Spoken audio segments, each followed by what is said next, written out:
Everyone, I am आकाश गौर और आज मैं लेकर आया हूँ वीडियो। हम लोग डिस्कस करेंगे हार्ट से रिलेटेड जो डिसीज होती है उसकी मेडिकेशन के बारे में। हार्ट अटैक, दिल का दौरा, ये सारी चीजें इसमें कवर करेंगे। हृदय गति कम चल रही है कि हार्ट बीट कम चल रही है, ज्यादा चल रही है, कौन सी दवाई दोगे, ठीक है, अचानक अटैक आ गया तो क्या दोगे, सारी चीजें इस वीडियो में डिस्कस करने वाला हूँ। स्टार्ट करता हूँ। देखो, मैं कैटेगरी वाइज डिस्कस करूंगा, ठीक है, कि किस किस, जैसे कि हार्ट कैटेगरी में अटैक आया तो अलग कैटेगरी की ड्रग्स है, दिल अगर आगे पीछे धड़क रहा है तो कुछ और कैटेगरी की ड्रग्स आती है, ठीक है, इस तरह से। सबसे पहले आती है कार्डियक ग्लाइकोसाइडिक ड्रग। पहली जो कैटेगरी होती है हिंदी प्लस इंग्लिश दोनों लैंग्वेज में ड्रग्स का कंपोजिशन यूज सारी चीजें बताऊंगा मैं, बहुत अच्छे समझाने वाला हूँ इस चीज को, ठीक है। कार्डियक ग्लाइकोसाइडिक ड्रग एक क्लास होती है, ये ड्रग्स की क्लास होती है। इसमें क्या होता है, इन दवाइयों में, इन दवाइयां कौन सी, कार्डियक ग्लाइकोसाइडिक ड्रग जो होती है, इनका इस्तेमाल हार्ट फेलियर और इरेगुलर हार्ट बीट के लिए किया जाता है। यानी कि किसी व्यक्ति को हार्ट फेलियर हो गया है, या फिर किसी व्यक्ति को, हार्ट फेलियर का क्या मतलब होता है, धड़कनें अपने आप बंद हो जाना, उसे हार्ट फेलियर कहते हैं। हार्ट फेलियर हो गया, या फिर उसको जो धड़कनें हैं आगे पीछे चल रही है, यानी कि इरेगुलर हार्ट बीट है, तब देते हैं। ये दवाइयां हार्ट पंपिंग को नियंत्रित करती है, ठीक है। जो आपका हार्ट है उसकी पंपिंग को बढ़ाती है। मतलब बढ़ाने का मतलब ये है कि जो उसके हार्ट है वो पंप, अगर उसमें कोई प्रॉब्लम की वजह से वो पंप नहीं कर पा रहा है तो उसको पंप करने में, उसको धड़कने में ये जो दवाइयां है वो मदद करती है, ठीक है। इंप्रूव करती है उसकी जो धड़कने की जो कैपेसिटी है उसको इंप्रूव करती है, ठीक है। तो गाइस, पहली जो कैटेगरी बताई है मैंने, ग्लाइकोसाइडिक ड्रग जो बताई है। ग्लाइकोसाइडिक जो ड्रग होती है, ग्लाइकोसाइडिक ड्रग जो है, ये heart failure, irregular heart beat में इस्तेमाल की जाने वाली दवाइयां होती है। देख सकते हो आप लोग, ठीक है। अब आगे बढ़ता हूं मैं, यहाँ से इसका स्क्रीनशॉट लो, दवाइयों के ऊपर स्विच करते हैं हम लोग। अब आती है पहली जो कार्डियक ग्लाइकोसाइडिक ड्रग में, पहली जो आती है डिगोक्सिन। बहुत फेमस है गाइस, मार्केट में मिल जाती है आपको, और ये डॉक्टर के प्रिस्क्रिप्शन से ही दवाइयों का इस्तेमाल करना चाहिए। विदाउट डॉक्टर प्रिस्क्रिप्शन किसी को भी दवाइयों का, इन दवाइयों को यूज करना ही नहीं है, ठीक है। डिगोक्सिन एक मेडिसिन होती है, ये आप देख सकते हो, डिगोक्सिन डायग्राम देख लो, ये वाली इस तरह से जेनेरिक नाम से मिल जाती है। इसके डिगोक्सिन 0.25 mg की टेबलेट आती है। इसका जो है गाइस ओरल सॉल्यूशन भी आता है, डिगोक्सिन का ओरल सॉल्यूशन भी आता है पिलाने के लिए, ठीक है। डिगोक्सिन होती है, ये कब देते हैं, डिगोक्सिन को दिया जाता है एट्रियल फिब्रिलेशन। अब आप पूछोगे सर एट्रियल फिब्रिलेशन क्या होता है, यदि हृदय का ऊपरी भाग यानी कि जो एट्रियम है उसको अनियंत्रित रूप से धड़के, यानी कि उसका जो नियंत्रित ना रहे, समझो बात को, मैंने बोला एट्रियल फिब्रिलेशन, किसी व्यक्ति को एट्रियल फिब्रिलेशन हो गया। एक मिनट, पता कैसे करोगे एट्रियल फिब्रिलेशन हो गया, आप सिंपल बात है, कोई मरीज आया, उसको दिल का दौरा, आपको लग रहा है कि यहाँ पे चेस्ट पेन हो रहा है, तो आप क्या बोलोगे, ईसीजी करवा लो। ईसीजी पढ़ना मैंने बताया है, जाओ मेरी वीडियो देखो, ईसीजी की पूरी डिटेल हिंदी भाषा में बताइए। ईसीजी में मैंने बताया एट्रियल फिब्रिलेशन किसको बोलते हैं, वो जो चलती है रे, उसको कैसे देख के आप बता पाओगे व्यक्ति को एट्रियल फिब्रिलेशन हुआ है। एट्रियल फिब्रिलेशन का क्या मतलब होता है, एट्रियल फिब्रिलेशन का सिंपल मतलब होता है कि जो आपके हृदय के ऊपरी वाले भाग है, 4 चेंबर होते हैं, ऊपर वाले एट्रियम, नीचे वाले वेंट्रिकल। तो ऊपर वाले जो एट्रियम है, यदि वो एट्रियम अनियमित रूप से धड़क रहे, ठीक है, एट्रियम ज्यादा धड़क रहे, कम धड़क रहे, नीचे वाले वेंट्रिकल प्रॉपर है बट एट्रियम जल्दी धड़क रहे या लेट धड़क रहे, तो उसमें, या हृदय के ऊपरी वाले भाग में एट्रियम वाले भाग जो होता है वो अनियमित रूप से धड़कता है, तब इसका इस्तेमाल किया जाता है, ठीक है। अब इसका स्ट्रेट डोज अगर ऐसे देखने को मिलता है तो स्ट्रेट से ईसीजी करवाई, तुरंत आपको पता लगा कि व्यक्ति को एट्रियल फिब्रिलेशन हो रहा है, तो स्ट्रेट डोज का मतलब है तुरंत दे देना व्यक्ति को, ठीक है। आईवी, यदि आप इंजेक्शन फॉर्म लगाते हो, इंजेक्शन फॉर्म में आगे बताऊंगा, 8 से 12 mcg पर केजी, पर मैं केजी के हिसाब से बता रहा हूँ, 50 किलो का मनुष्य तो 50 किलो में 12 का इंटू कर लो। अब देखो, या तो 8 mcg दो, mcg मतलब माइक्रोग्राम, mcg तो 8 या 12 दो। अभी 8 या 12 क्यों लिखा, मैंने इसलिए बोला 8 से 12 के बीच में देते हैं, 8 दे सकते हैं, 11 दे सकते हैं, 12 दे सकते हैं, पर कब दे सकते हैं, मनुष्य की कंडीशन पे, उसकी एट्रियल फिब्रिलेशन की व्यवस्था के ऊपर, कि उसने कितना धड़क रहा है, कितनी एब्नॉर्मल है। डॉक्टर ये सारी चीजें डिसाइड करता है, फिजिकली देखता है पेशेंट को, उसके बाद ही चीजें डिसाइडेड होती है। हम ऐसे नहीं बता सकते कि ये दे दो वो दे दो, ऐसे नहीं होता मेडिसिन में। मेडिसिन में पहले आप पेशेंट को देखना पड़ता है, उसकी फिजिकल स्थिति आपको देखनी पड़ती है, उसके बाद आपको मेडिसिन देना पड़ती है, ठीक है। तो आईवी 8 से 12 mg तक दी जाती है, ठीक है। इससे ज्यादा नहीं देते हैं, इससे कम भी नहीं देते, ये चीज ध्यान रखना। टैबलेट जो होती है, टैबलेट जो होती है 10 से 15 mcg, 10 से 15 mcg के आसपास दी जाती है टैबलेट फॉर्म इसका, और इसका सॉल्यूशन 10 से 15 mcg, माइक्रोग्राम में आता है mcg, ठीक है। उसके अकॉर्डिंग आप कैलकुलेट कर लो, ठीक है। जैसे कि इस पे 0.25 mg लिखा हुआ है, तो 1 mcg में कितना mg, 1 mg में कितना mcg होता है सबको पता होना चाहिए, 100 mcg होता है, ठीक है। तो उसके हिसाब से कैलकुलेशन आपको करना पड़ेगा, ड्रग कैलकुलेशन आना चाहिए आपको, ठीक है।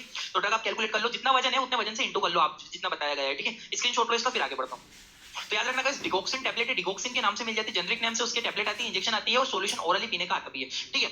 अब जो डिगोक्सिन के इंजेक्शन आते हैं ना, हार्ट फेलियर, यदि हृदय की धड़कन खो दे, यदि कोई व्यक्ति अपने हृदय की धड़कन खो रहा है, खो दी है उसने, धड़कन बहुत ही कम हो गई है, तब उसको तुरंत हम लोग क्या करते हैं, डिगोक्सिन का इंजेक्शन दिया जाता है। डिगोक्सिन का इंजेक्शन आईवी तुरंत, स्ट्रेट डोज होता है 250 mg, 250 mcg, सॉरी mg नहीं, 250 mcg माइक्रोग्राम, तुरंत व्यक्ति को दे देना होता है, ठीक है। अब इसमें वेट के अकॉर्डिंग नहीं कैलकुलेट करेंगे, स्ट्रेट डोज व्यक्ति को दिया जाता है 250 mg का, तुरंत व्यक्ति 250 mcg, मैं mg बोल रहा हूँ, सॉरी mcg माइक्रोग्राम में दिया जाता है, तुरंत डिगोक्सिन का इंजेक्शन लगाया जाता है, उससे तुरंत ही रैपिडली उसकी जो हार्ट बीट है नियंत्रित होने लगती है, ठीक है। स्क्रीनशॉट लो, फिर आगे बढ़ता हूँ। अब आता है हमारा anti arithmetic drug. Anti arithmetic drugs क्या होती है, वो मेडिसिन, एंटी एरिथमेटिक मतलब होता है हृदय गति का अनियमित धड़कना, या तो ज्यादा या कम, ठीक है, अनियंत्रित जब धड़केगी, ये दवाइयां, अब मैं बता रहा हूँ एंटी एरिथमेटिक ड्रग्स क्या होती है, वो दवाइयां के बारे में बता रहा हूँ। ये वो दवाइयां होती है जिनका इस्तेमाल हृदय गति को नियंत्रित करने के लिए किया जाता है। किसी व्यक्ति की हार्ट बीट ज्यादा धड़क रही है तो कम करने के लिए करेंगे, किसी की हृदय गति कम ज्यादा कम हो रही है तो उसको बढ़ाने के लिए करेंगे, ठीक है गाइस। पहली जो आती है इस क्लास में मेडिसिन होती है क्यूनिडीन। क्यूनिडीन के नाम से मार्केट में मिलती है, क्यूनिडीन सल्फेट होती है, 200 mg की ये गोली अवेलेबल रहती है, ठीक है गाइस। क्यूनिडीन सल्फेट, ठीक है। क्यूनिडीन सल्फेट याद रखना, क्योंकि क्यूनिडीन के नाम से और भी मिल जाएगा आपको, क्यूनिडीन ग्लिसरॉल भी मिलती है, कुछ और भी मिलती है, बट क्यूनिडीन सल्फेट जो मेडिसिन होती है वो हम एरिथमेटिक ड्रग्स में यूज करते हैं। और एरिथमेटिक ड्रग्स क्या होती है? वे दवाई है जो कि हृदय गति को नियंत्रित करती हो। क्यूनिडीन होती है, ये कब यूज करते हैं? Atrial fibrillation. अभी मैंने आपको थोड़ी देर बताया था कि यदि एट्रियम अनियंत्रित रूप से धड़कने लगे, उसकी जो धड़कन है अनियंत्रित उसकी धड़कन हो जाए, तब उसको हम लोग एट्रियल फिब्रिलेशन में यूज करते हैं। एक होता है वेंट्रिकल फिब्रिलेशन। वेंट्रिकल फिब्रिलेशन क्या होता है? अभी मैंने बताया हार्ट के 4 चैम्बर होते हैं, ऊपर वाले एट्रियम, नीचे वाले वेंट्रिकल। जब वो वेंट्रिकल वाले भाग है वो जो है वो अनियंत्रित रूप से जब धड़केंगे, मैं पता नहीं आज क्या हो रहा मुझे, मैं अनियंत्रित को अनियमित बोल रहा हूँ, उसको प्रोनाउंसिएशन नहीं कर पा रहा हूँ अनियंत्रित का हिंदी में, ठीक है। इसको एब्नॉर्मल बोल सकते हैं हम लोग। एब्नॉर्मल जो हार्ट बीट जो है, अभी एट्रियम के एब्नॉर्मल हुआ, अब वेंट्रिकल, यानी कि एट्रियम और वेंट्रिकल दोनों के एब्नॉर्मलिटी में, उनको एब्नॉर्मलिटी धड़कने में, एब्नॉर्मल धड़कने में हम लोग क्यूनिडीन का इस्तेमाल कर सकते हैं, ठीक है। और इस दवाई का जो डोज होता है ना गाइस, वो मैं ऐसे बता ही नहीं सकता, वो कंप्लीटली पेशेंट के ऊपर डिपेंड होता है, पेशेंट की क्या कंडीशन है, क्या वजन है, कैसा नहीं है, उसको पुराने डिसीज क्या है, किस चीज से रिएक्शन है, किस चीज से एलर्जी, सारी चीजें इसमें देखनी पड़ती है। आरएक्स डॉक्टर प्रिस्क्राइब रहती है, रेड लाइन जिसमें दवाइयां रहती है ना, याद रखना वो कंप्लीटली डॉक्टर प्रिस्क्राइब मेडिसिन होती है, ठीक है ना। ये जो होती है नोट, ये दवाई जो ये अब ये जो क्यूनिडीन है इसको 3 से 4 दिन से ज्यादा नहीं दिया जाता है। 3 दिन या ज्यादा से ज्यादा खींचोगे तो 4 दिन, इससे ज्यादा इस दवाई को नहीं चलाया जाता है, ये चीज आप लोग ध्यान रखना। 200 mg की टैबलेट है क्यूनिडीन, ठीक है। डोज कंप्लीटली डॉक्टर के ऊपर डिपेंड करता है कि डॉक्टर कितना पेशेंट को सजेस्ट कर रहा है, ठीक है ना। तो एट्रियल फिब्रिलेशन और वेंट्रिकल फिब्रिलेशन में इसका इस्तेमाल किया जाता है। स्क्रीनशॉट ले लो इसका, फिर आगे बढ़ता हूं। अब आती है एंटी एरिथमेटिक ड्रग्स में कुछ और क्लासेस है ना, है तो वही क्लास बट कुछ और दवाइयां, जैसे कि प्रोकेनामाइड। प्रोकेनामाइड जो ड्रग होती है वेंट्रिकल टैकीकार्डिया में इसका इस्तेमाल किया जाता है, या हृदय गति को तुरंत ही नियंत्रित कर देती है। टैकीकार्डिया क्या होता है? जल्दी मुझे कमेंट करके बताओ, आपको 2 सेकंड का टाइम देता हूं, जल्दी जल्दी वीडियो को रोको, कमेंट करो, मुझे कमेंट करके बताओ टैकीकार्डिया का मतलब क्या होता है, जल्दी।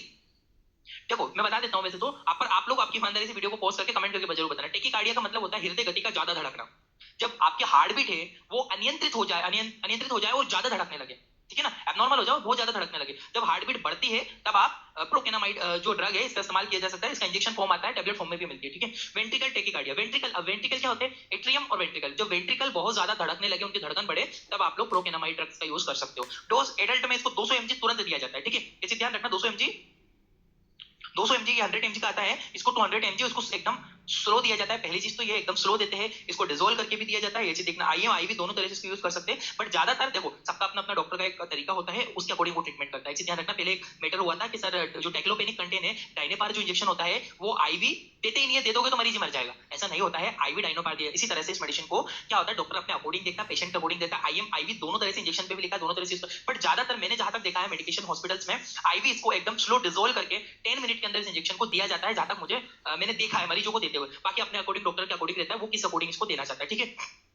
वेंट्रिकल टैकीकार्डिया में इसको दिया जाता है, टैकीकार्डिया मतलब ज्यादा धड़कना, वेंट्रिकल्स का ज्यादा धड़कना, ठीक है। प्रोकेनामाइड ड्रग्स का नाम होता है, मार्केट में आपको किसी भी नाम से मिलेगा, उससे मतलब नहीं है, बट आप क्या है इसका ड्रग कंपोजिशन हमेशा जो डॉक्टर्स वगैरह जो माइंड में रखते हैं ना, कभी भी याद रखना दवाई का नाम नहीं लिखते, दवाई का ड्रग्स लिखते हैं, उस ड्रग्स के नाम से आप कोई सी भी मेडिकेशन ले सकते हो, ठीक है। 200 mg के नाम से 200 mg को तुरंत दिया जाता है मरीज को। स्क्रीनशॉट ले लो, फिर आगे बढ़ता हूं।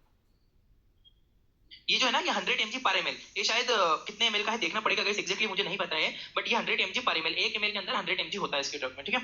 अब देखो नेक्स्ट जो आती है हमारी एंटी एरिथमेटिक, उसी क्लास की ड्रग है बट दूसरी, कौन सी? ये होती है आपकी डाइजोपायरामाइड, ठीक है। ये डाइजोपाम वगैरह नहीं, वो सेडेटिव दवाई है, वो डाइजोपाम अलग होता है, डाइजोपायरामाइड है, ठीक है। ये टैकीकार्डिया में इस्तेमाल, टैकीकार्डिया सब लोग को पता है अब तो भैया, जब हृदय धड़कन, अब हमको पता नहीं है यदि उसकी हार्ट बीट हमने चेक किया, तुरंत हार्ट बीट बहुत ज्यादा धड़क रही है, तो उसकी बहुत ज्यादा हार्ट बीट को नियंत्रित करने के लिए हम लोग तुरंत कौन सी देते हैं? डाइजोपायरामाइड, ठीक है। जो पहले बताई थी वो स्पेशल वेंट्रिकल के टैकीकार्डिया के लिए थी, है ना। ये हम लोग टैकीकार्डिया यानी कि हार्ट ज्यादा धड़के तब दे सकते हैं, ठीक है। ये हृदय गति को तुरंत ही नियंत्रित कर, हृदय गति को नियंत्रित कर देता है, बट तुरंत नहीं करता है, थोड़ा टाइम लेता है, ठीक है। एडल्ट्स में 300 mg Q12H हर 12 घंटे में, याद रखना 12 घंटे में हम लोग को 300 mg टैबलेट ये देना होती है। अब जैसे कि 100 mg की है, 100 mg के अकॉर्डिंग आप डिवाइड कर लो डोज कैसे होता है, ठीक है। और देखो डोज तो कंप्लीटली डॉक्टर पे डिपेंड रहता है, कितना देना है कितना नहीं देना है, और आप भी ये चीज ध्यान रखो, पहले पेशेंट को देखो क्या कंडीशन है क्या नहीं है, उसको क्या प्रॉब्लम है, उसके अकॉर्डिंग उसको डोज देना चाहिए। बट 300 mg Q12H 12 घंटे में एक बार स्ट्रेट डोज दिया जाता है, इसके बाद जो है फिर थोड़ा कम कर दिया जाता है, ठीक है। डाइजोपायरामाइड होती है, टैकीकार्डिया में यूज होती है, स्क्रीनशॉट ले लो, और ये एंटी एरिथमेटिक ड्रग्स क्लास की दवाई होती है। नेक्स्ट आती है एंटी एरिथमेटिक क्लास की ड्रग्स, दूसरी होती है वो होती है प्रोफेनाजोन। अब ये प्रोफेनाजोन भी बहुत ज्यादा यूज होती है गाइस, ठीक है ना।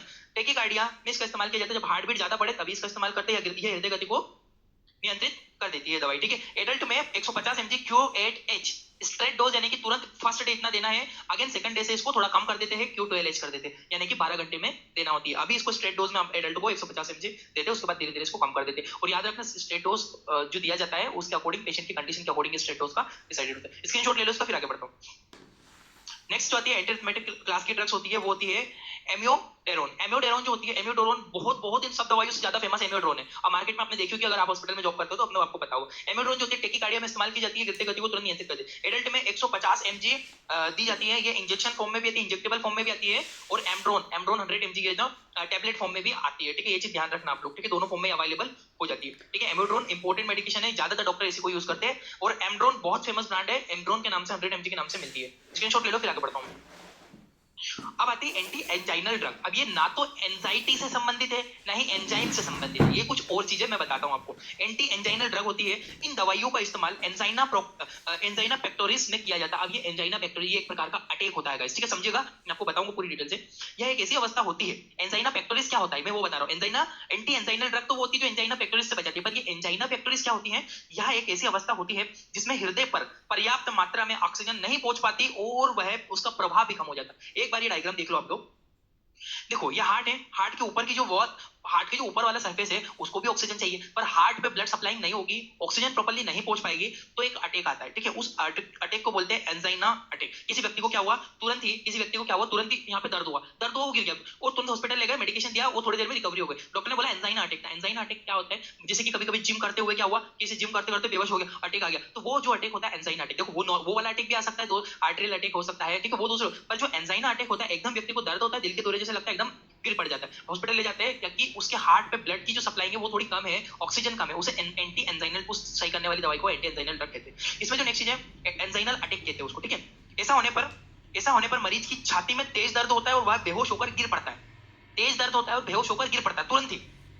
कोज यानी कि कब हो सकता है गाइस, योगा वगैरह करते हो ना तब हो सकता है, या फिर आप जिम वगैरह करते हो तब आपको देखने को मिल सकता है। प्ले खेलते समय आप दौड़ते हो, रनिंग करते हो, या फिर कोई हाई पहाड़ी वाले एरिया पे जाते हो जहाँ पे आपको ऑक्सीजन थोड़ी कम मिल पाती, वहां पे भी एंजाइना अटैक आपको देखने को मिलेगा। तो guys angina attack anginal anti anginal drug के बारे में तो अभी मैं आपको बताऊंगा सही, बाकी ये आप समझ लो, स्क्रीनशॉट ले लो, शांत बैठ के एक बार इसको पढ़ लेना, सारी चीजें क्लियर हो जाएगी। जल्दी ले लो स्क्रीनशॉट। अब देखो एंटी एंजाइनल ड्रग में सबसे पहली जो आती है वो होती है ग्लिसरेल ट्राइनाइट्रेट। नाइट्रेट क्लास की जो ड्रग्स होती है वही इसके लिए इस्तेमाल की जाती है। नाइट्रेट क्या होती है, डोज कितना देना होता है, 0.5 mg Q6H, ये स्ट्रेट फर्स्ट डे, पहले दिन आपको ये देना है, कितना 6 घंटे में 0.5 mg, उसके बाद 0.5 mg Q8 कर दी जाती है, यानी कि 8 घंटे में एक बार कर दी जाती है, ठीक है, नेक्स्ट डे से, ठीक है। इंपॉर्टेंट, ये दवाई का असर ज्यादा समय नहीं रहता है। अब आपने ये जो ग्लिसरेल ट्राइनाइट्रेट लिए ना, थोड़ी देर असर रहता है और उसके बाद इसका असर खत्म हो जाता है, यानी कि लॉन्ग लास्टिंग नहीं होती, इसका ध्यान रखना। मैं लॉन्ग लास्टिंग दवाई भी आपको आगे बताने वाला हूँ, ये भी यूज की जाती है, वैसे लॉन्ग लास्टिंग नहीं होती है, और ग्लिसरेल ट्राइनाइट्रेट के नाम से मार्केट में मिलती है, ये चीज ध्यान रखना आप लोग, स्क्रीनशॉट ले लो। नेक्स्ट जो आती है हमारी एंटी एंजाइनल ड्रग में आती है आइसोसोर्बाइड डाइनाइट्रेट। ये दवाई होती है जो 5 mg Q8H के अकॉर्डिंग, यानी कि 8 घंटे में दी जाती है दवाई। इंपॉर्टेंट, ये दवाई का असर लंबे समय तक रहता है, ठीक है। और दूसरी इंपॉर्टेंट बात की, ये सबलिंगुअल, यानी कि जुबान के नीचे जैसे रखेंगे वैसे पिघल जाती है। देखो सबलिंगुअल ऐसा नहीं जरूरी नहीं जुबान के आप नीचे रखो, ये तो प्रोसीजर है कि जुबान के नीचे रख के आपको, आप माउथ में भी रखोगे, माउथ में अपने आप को डिसोल्व हो जाएगी, और आपके बॉडी में माउथ से, याद रखना, माउथ से ही एब्जॉर्प्शन चालू हो जाता है, इस चीज का आप लोग ध्यान रखना। तो वैसे मुंह में रखेंगे तुरंत एब्जॉर्ब होने लग जाएगी वो, ठीक है।